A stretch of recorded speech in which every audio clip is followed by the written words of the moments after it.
中国入侵者除了对东突厥斯坦维吾尔人的欺压破坏外，对西藏也是如此实施残暴政策。有200多名西藏人以自焚形式抗议中国政府的高压政策。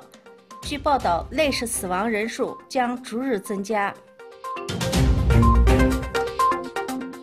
4月27日，对维吾尔人来说是不寻常的日子。来自世界各地成千上万的维吾尔人同时聚集在布鲁塞尔，举行大规模游行，抗议中国入侵者残暴独裁政策。中国空军周四出动多型战斗机飞越台湾上空，进行实战演习，威胁到了地区和平与稳定。台湾当局称这种做法实属恐吓。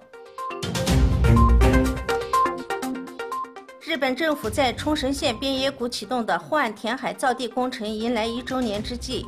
因驻日美军普天间基地的搬迁事宜引发民众大规模抗议，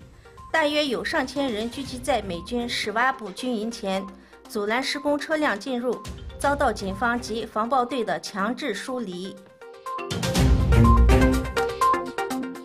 切断恐怖主义裁员为题的国际研讨会27日在法国巴黎闭幕。